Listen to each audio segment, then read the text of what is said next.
Bom, pessoal, nós estamos no cemitério municipal de Jaú, mas você aí de casa deve estar se perguntando o que o pessoal lá da TV Câmara está fazendo no cemitério com uma lua dessa. Bom, nós estamos aqui ao lado do historiador Júlio Poli, ele que faz um trabalho muito interessante aqui, né, Júlio? Que trabalho é esse? Ângelo, é um trabalho sobre arte cemiterial. Nós deciframos os símbolos e significados de uma época, a saber, a época de ouro de Jaú, né? Que era a época do café. Agora parece que vocês, o pessoal, a população faz um passeio bacana aqui pelo menos uma vez por mês, é isso? Sim, a gente procura fazer ao menos uma vez por mês um passeio noturno, né? E tem sido o grande atrativo turístico do cemitério. Bom, agora eu quero convidar o pessoal de casa que a gente vai dar uma volta no cemitério para conhecer um pouco mais dos túmulos importantes da nossa cidade. Vamos lá, Júlio? Vamos lá. Então, vamos lá. Então, qual que é o túmulo que a gente vai visitar agora? Nós vamos ver o túmulo que é considerado o mais rico, imponente. Mais imponente. Fica nessa direção. Então, vamos lá? Vamos lá?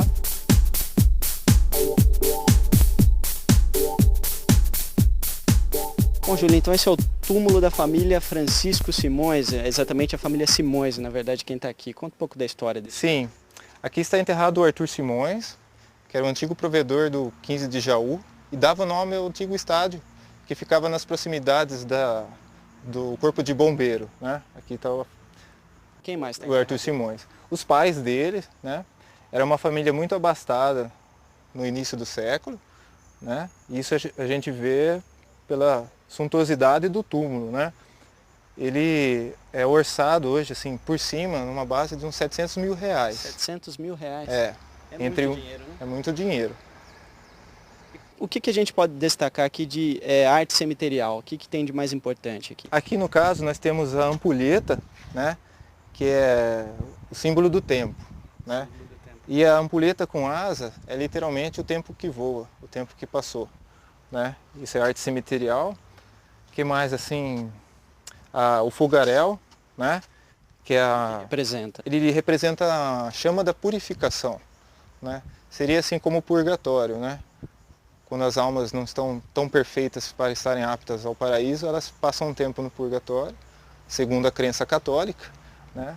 E ali ela se purificaria dos seus pecados, né? Esse túmulo tem quantos anos, mais ou menos? Ele é da década de 30 aproximadamente, esse túmulo, essa quadra. O que mais a gente pode identificar aqui de importante? Por exemplo, isso é um mármore preto? O que é? É um granito? É granito, né? E no caso, assim, o que é caro aqui não é o que está aqui, mas a arte em si. Mas o que esteve aqui. Por exemplo, assim, para fazer essa quina aqui, ó, foi usado um bloco inteiro de pedra, né? Então é o que não estava mais aqui que tornou isso mais caro, esse túmulo, né? E a arte em si, né? Tudo bronze, as pedras em si, né? Tudo material caro, né? Qual que é o próximo túmulo que a gente vai visitar agora? A gente vai ver o túmulo da família Cesarino. Cesarino? Isso. Fica para onde? Fica indo para lá. Vamos lá então, vamos acompanhar.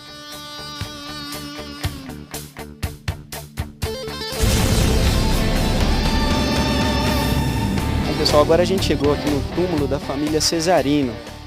Esse túmulo aqui que a gente pode destacar de arte cemiterial, Poli?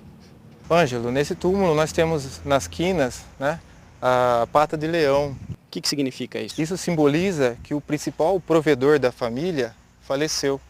No caso, o senhor Vitor Cesarino, né? Então, o cabeça da família morreu.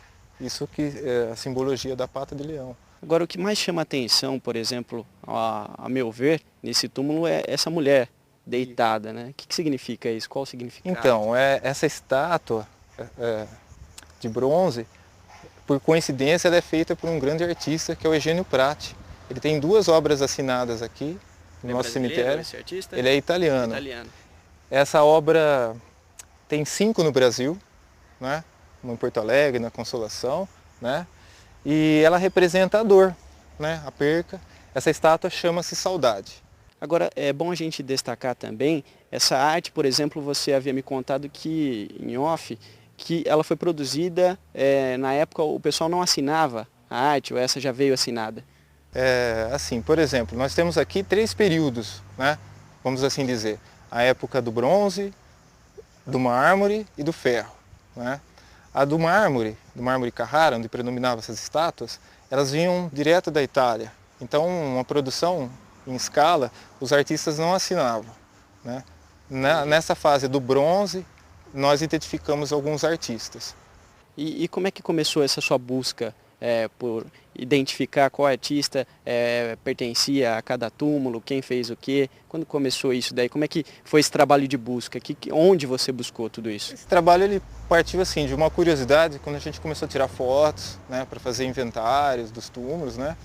E por curiosidade mesmo para estar identificando quem fez, né, os túmulos. Aí eu tive a felicidade de encontrar esse aqui um dia, Eugênio Prati. A assinatura dele está aqui em cima, né? Aqui, ó. Ele assinava E. Prati, né? E aí a gente foi conseguindo decifrar. Você já conhecia na época esse artista ou não? Não. Eu vim conhecê-lo através dessas pesquisas. Depois eu entrei em contato com a Associação Brasileira de Estudos Cemiteriais, é uma associação de mestres e doutores, né, que reconheceram a importância desse artista. O que mais a gente pode destacar aqui? Existe, por exemplo, algum membro dessa família viva ainda na cidade? Existe uma filha dele que ainda é viva. Mas nós podemos destacar o seu Abílio Cesarino, que inventou a urna de lona. A urna de lona. Isso, que é utilizada até nos dias atuais, porque quando falha a urna eletrônica é a urna de lona que entra em ação. Ele que inventou essa urna. Muito bacana. Bom, agora a gente vai para onde agora? Olha, a gente vai ali, ó, quer ver? Ó, deixa eu ver. Nos 32 ali, ó, nos heróis 32. Ali onde está aquele túmulo cinza do lado ali, ó. Legal, o que a gente vai ver lá? Ali é os heróis mesmo da Revolução, a gente fala um pouquinho deles, né? Tem alguma coisa de arte cemiterial lá. Do lado ali já tem uma estátua também do Roque Domingo. Esse Roque Domingo era o artista preferido da elite jauense. Legal. Nessa época. Nós temos 11 estátuas dele identificadas. Então esse é bem conhecido na cidade. cidade. É bem conhecido. Vamos para lá? Vamos para lá? Então vamos.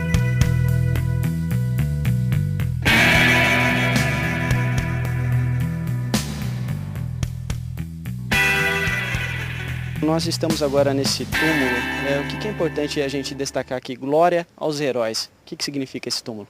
Esse túmulo aqui, Ângelo, ele é dos heróis da Revolução de 32. Né? Então aqui os restos mortais do Major Ascânio, do Júlio Pinheiro e do Acênio Guilherme. Né? Agora os restos mortais não estão aqui? Não, eles foram trasladados para o memorial dos combatentes no Ibirapuera, um grande obelisco que tem lá. Em relação à arte cemiterial, o que nós podemos destacar nele? Aqui, principalmente, o ramos de palmas, né? Isso simboliza a ressurreição de Cristo. Então a gente vê assim nas estátuas, nos adornos, né? O ramo de palmas. Quer dizer, a crença dessas pessoas na ressurreição, né? Porque o nosso cemitério, ele é, nessa época, 100% católico. Então prevalecia a simbologia católica nos túmulos, né? Você vê que é 32, mas ainda prevalece ainda a arte cemiterial, né? As granadas também dão um toque...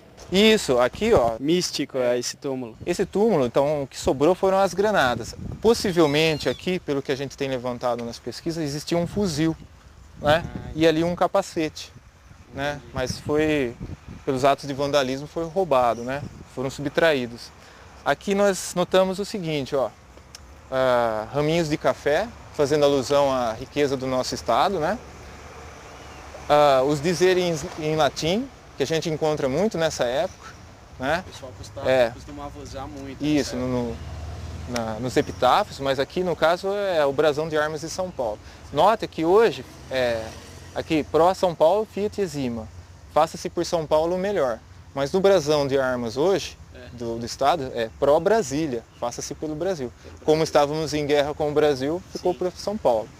Aqui nós notamos já alguns traços do modernismo nas estatuárias. Seria assim, a orelha quadrada aqui, ó, do herói, né? As próprias formas, né? Quadradas, né? Dos narizes. E a espada reta simboliza avante. Avante. Isso, avante, né? Se ela tivesse abaixada, significava dever cumprido. Entendi. Bacana. Agora qual que é o próximo que a gente vai visitar? A gente vai ver o túmulo da dona Elza Munerato. Elza Munerato, que deu um nome também ao teatro. Isso. Legal, vamos lá. É aqui perto? É ali, ó. Vamos então.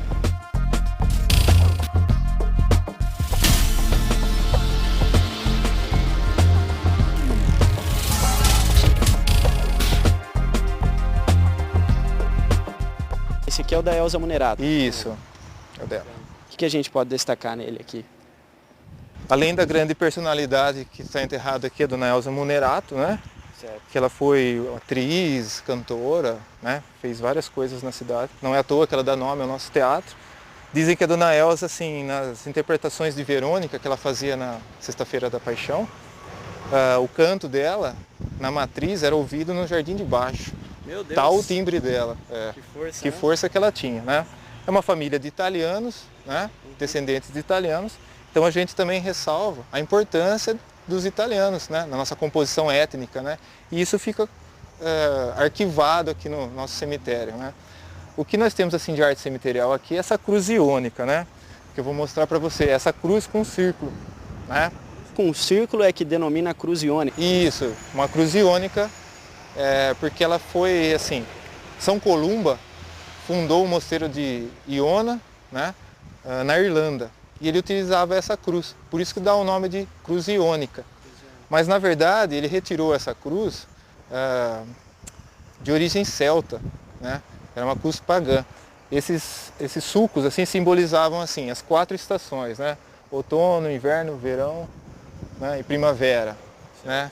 Que mais? Os 4 elementos: terra, água, fogo e ar. A Igreja Católica no seu período de criação, quando ela não conseguia destruir um símbolo pagão, o que ela fazia? Ela incorporava esse símbolo para si, dando um outro significado. Então, quer dizer, essa cruz, que era uma cruz pagã, passou a ser uma cruz cristã, né? Porque agora, por exemplo, ela simboliza Pai, Filho, Espírito Santo. É uma outra denominação outra simbologia. No caso, agregaram a essa cruz. Sim. E o que a gente nota também são os escritos em latim, como eu falei, né? Que predominavam nessa época, né? Na virada do século. Aqui está escrito assim: bendito o morto que descansa no Senhor. Né? Qual que é o próximo túmulo que a gente vai agora? Agora nós vamos ver o túmulo da Dona Maria Magalhães. Maria Magalhães. Para cima? Para cima ali, ó. Bacana. Bom, então vamos acompanhar.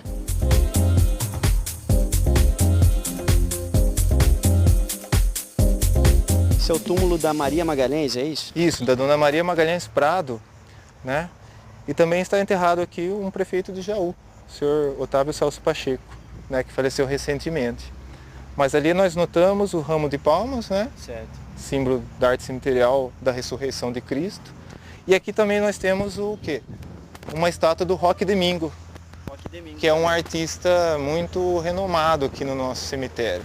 Ele teve trabalhos muito importantes na capital, né? E eventualmente era contratado para fazer um trabalho para algum familiar aqui. O artista predileto dos jauenses. Dos jauenses, E aqui nessa estátua, né, de Nossa Senhora, ela está segurando a papoula, que é a flor símbolo da morte. E essa flor, ela remonta, em tempos pagãos também, à mitologia grega. Porque o deus Thanatos, que é o deus da morte, e o deus Morfeus do sono, eles eram representados com essa flor. Certo. Porque assim, entre a morte, o sono da morte, né, e o sono anestésico, é uma dosezinha a mais. Então essa dose, né, por isso que os gregos já sabiam, né, desse perigo, de uma dose a mais morria, uma dose um pouquinho a menos adormecia. E também a Perséfone, quando ela renascia na primavera, ela nascia em forma de papoula. Então, ao mesmo tempo que ela tem um simbolismo de morte, de renascimento também. As duas coisas. As duas coisas. E esse chifre aqui, bem no pé, parece um chifre, aparentemente. Parece um chifre, o pessoal fala, mas é uma lua. É uma lua. Isso. O que significa isso? Por exemplo, que Nossa Senhora está nas alturas, né? Que ela vigia. Às vezes a pessoa que está vendo em casa, né? Você falou de arte pagã. Sim. Às vezes a primeira coisa que vê é o chifre, né? As pessoas perguntam mesmo o que é um chifre, mas na verdade é uma lua, né? Isso a gente vê pela iconografia da estátua ou de outras estátuas, né? Entendi. E Nossa Senhora sempre pisando numa cobra, né? Porque ela é a mulher que pisa na cobra, né? Que enganou a Eva, né? Era uma referência toda especial que o pessoal tinha cuidado de fazer na época. Sim, com certeza. Uma estátua muito bonita, por sinal. Legal. Vamos para o próximo túmulo? Qual que a gente... É o túmulo mais antigo. O mais antigo do cemitério? O mais antigo em pé no cemitério. O mais antigo em pé. É isso. Legal, vamos para lá então.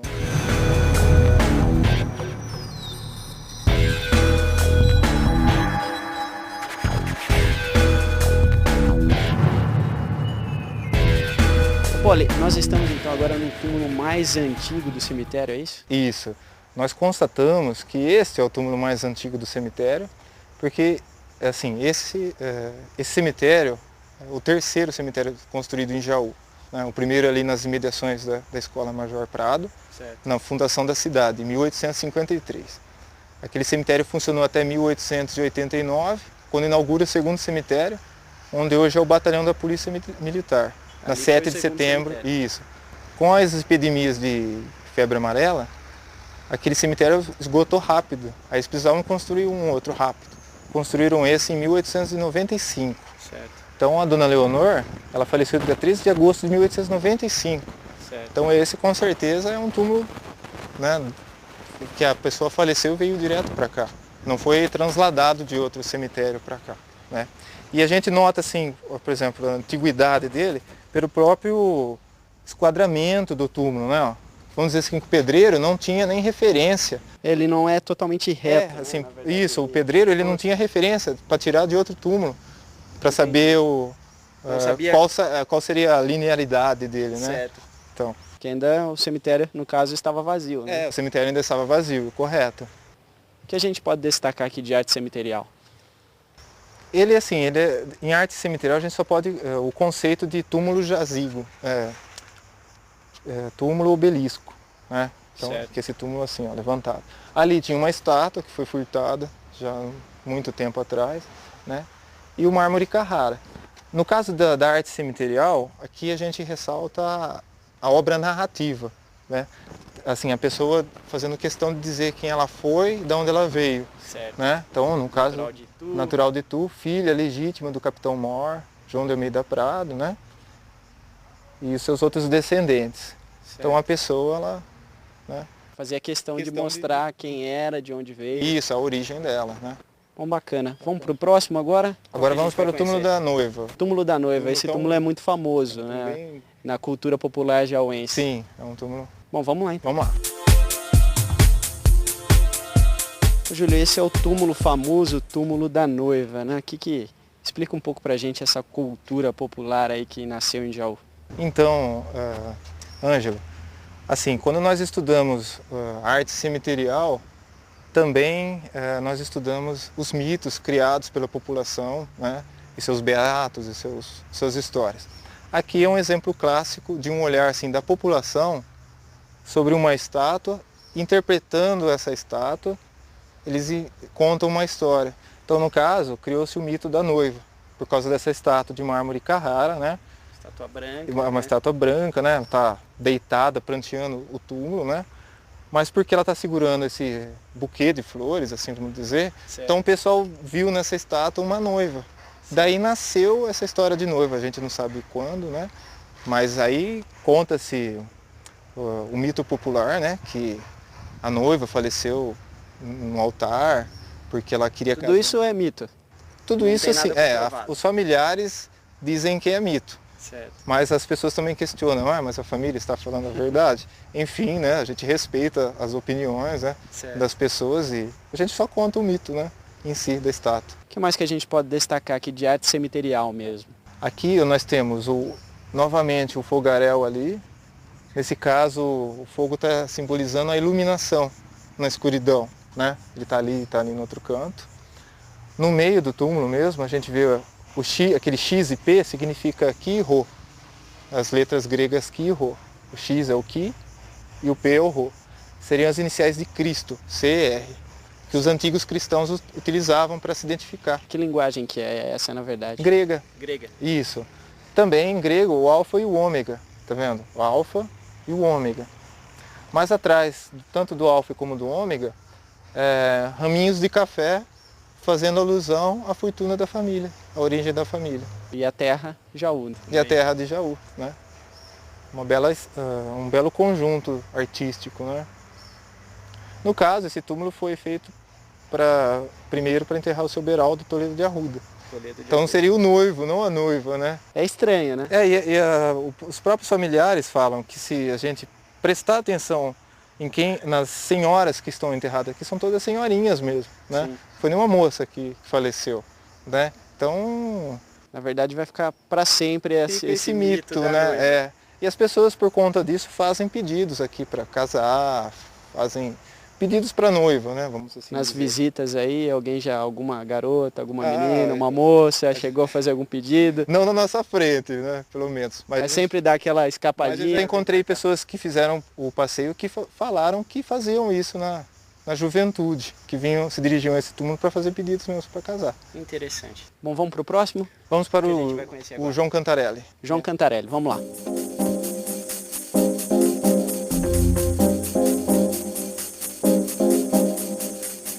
Esse túmulo, João Alberto Cantarelli, família Cantarelli. Isso. Esse túmulo aqui ele tem a simbologia da coluna quebrada. Por que essa coluna aí?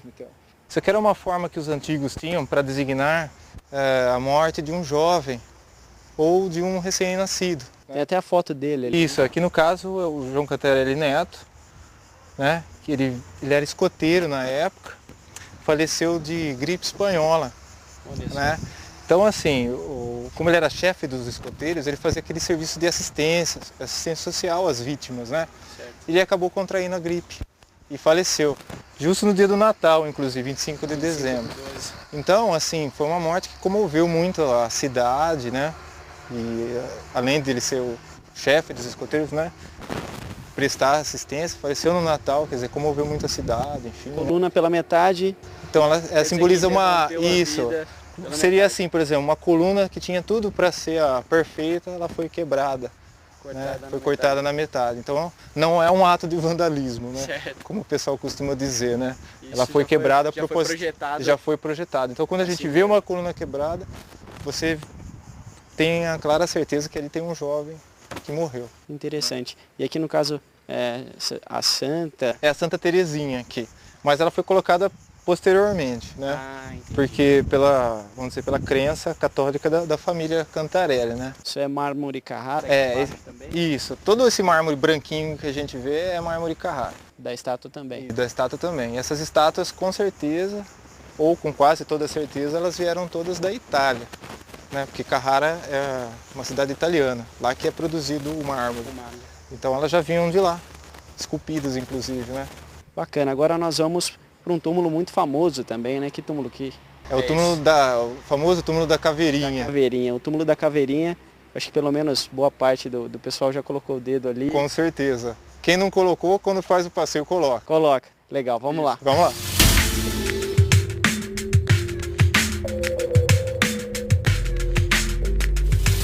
Aqui está, Ângelo, o túmulo famoso, conhecido como sendo o túmulo da Caveirinha, né? O pessoal costuma colocar o dedo e fazer um desejo, pedir?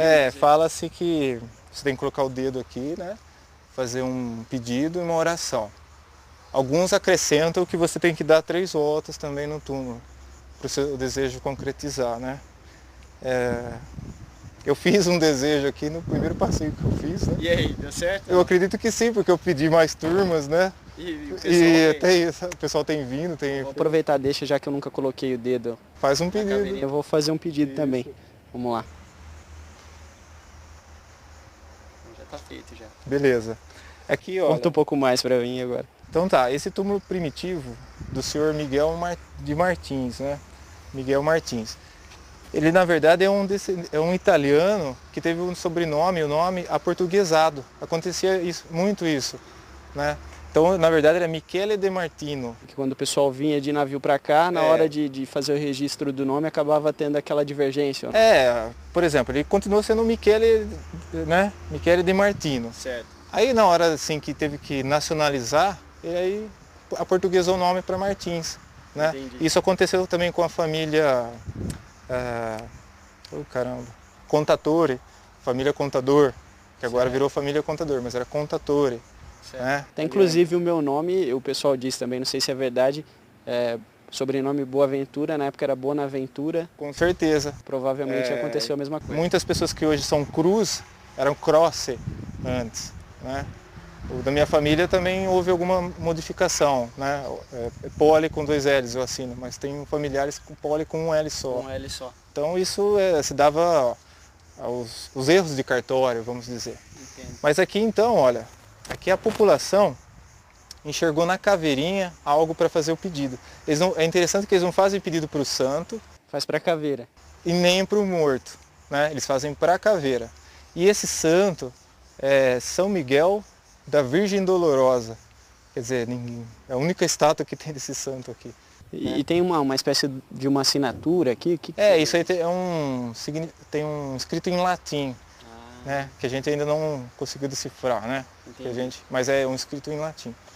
Bacana. Então, esse é o túmulo. Você vê que tantas pessoas fazendo pedido, ela ficou até...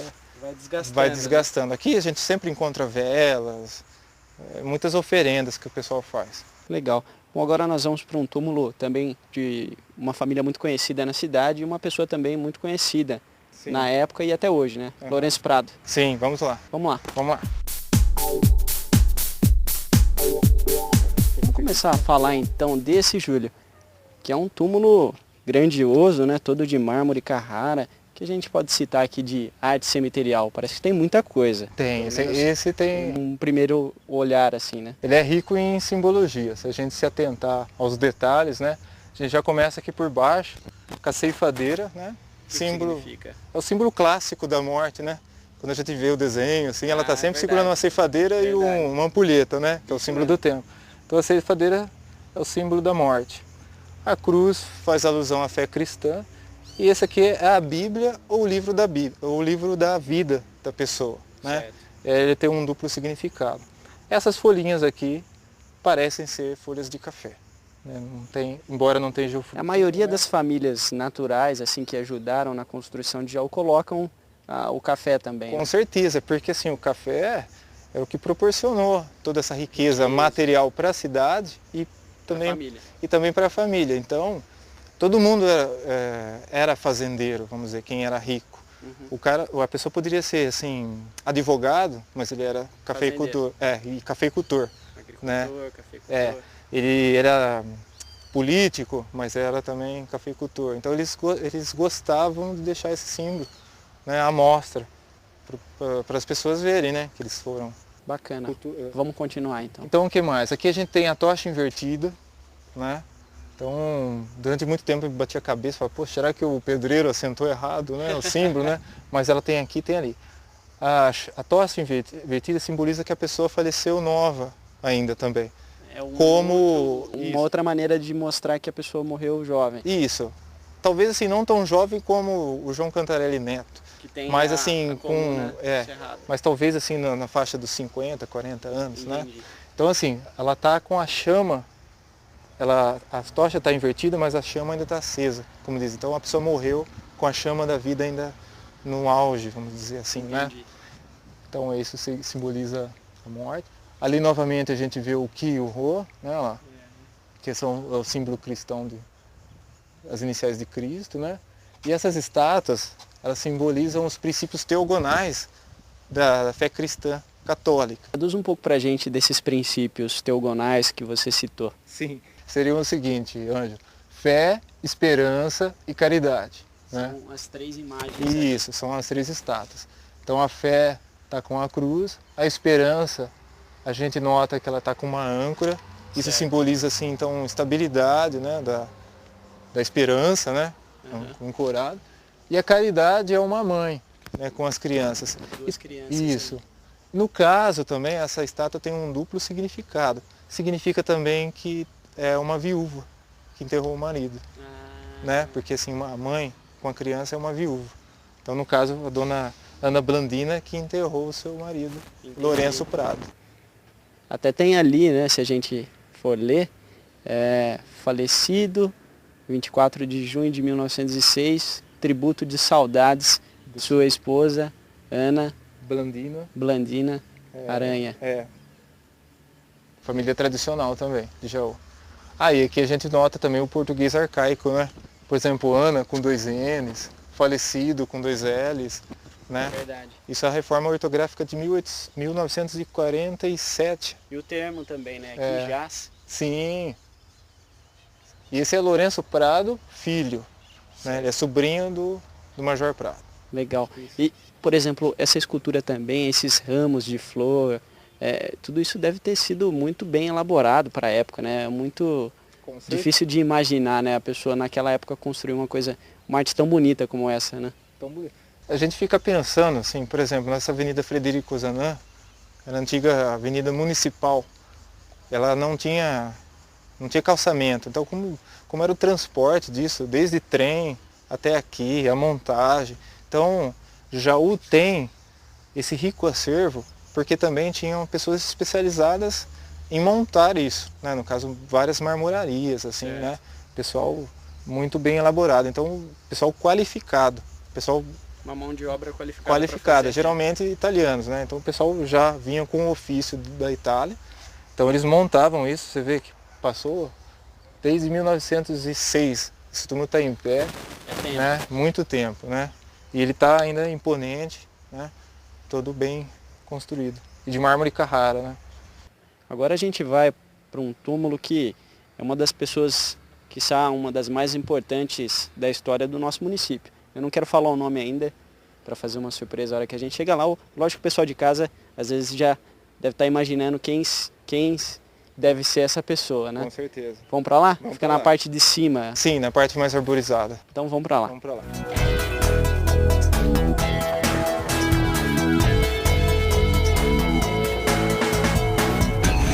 Bom, pessoal, a gente está em frente ao túmulo da família de João Ribeiro de Barros. Sim, como diz ali o escrito, ex homo, eis o homem. Eis o homem, o cara, né? Sim, o pioneiro na travessia do Atlântico. É um túmulo Muito bonito, né? Esse túmulo foi encomendado em São Paulo, mas aqui estavam, né, os restos mortais do comandante João Ribeiro de Barros. O que é interessante a gente destacar que não está aí. Por isso que eu já falei estava, né? Que foi construído, né? Foi doado pelo município na época do seu falecimento, aos 47 anos, né? Faleceu em 1947. E ficou pouco tempo aqui, porque no centenário de Jaú, em 1953, retiraram os restos mortais dele daqui. Lá pro obelisco. E foi lá para o obelisco. O que a gente pode destacar aqui de arte cemiterial? De arte cemiterial pode ser A grandiosidade dele. a cruz, o Kyô ali em cima. Também Essa presente. cruz não deixa de ser uma cruz iônica, porque é uma cruz vazada, né? Os ramos de palmas do lado de Cristo, né? Também a esperança na ressurreição, né? O que mais aqui a gente tem? Nós temos a tocha aqui, ó. Isso, a tocha é o símbolo da iluminação, né? Na escuridão. Você vê que ela não está invertida, ela está de pé. Né? Então ela simboliza o triunfo nas trevas, da luz, enfim, né? Bacana. Ô Júlio, eu quero agradecer esse passeio que a gente fez aqui. Eu acho que deu para o pessoal de casa conhecer um pouco mais da arte cemiterial, se interessar pelo menos um pouco mais sobre a arte cemiterial da nossa cidade.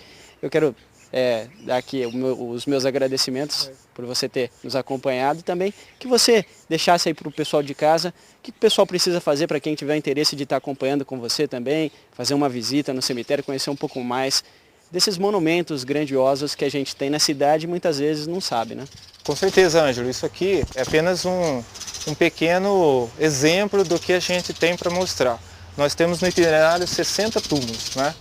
E assim, esse projeto ele é da Secretaria de Cultura e Turismo, né? Então quem se interessar, quiser fazer o passeio, é só estar contactando a Secretaria, agendando o passeio e a gente faz o passeio.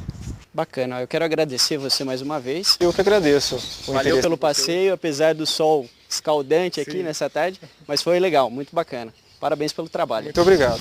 O pessoal de casa agora vai acompanhar um clipe de todos esses monumentos que a gente tem aqui no cemitério municipal de Jaú. A gente vai ficando por aqui. Até mais.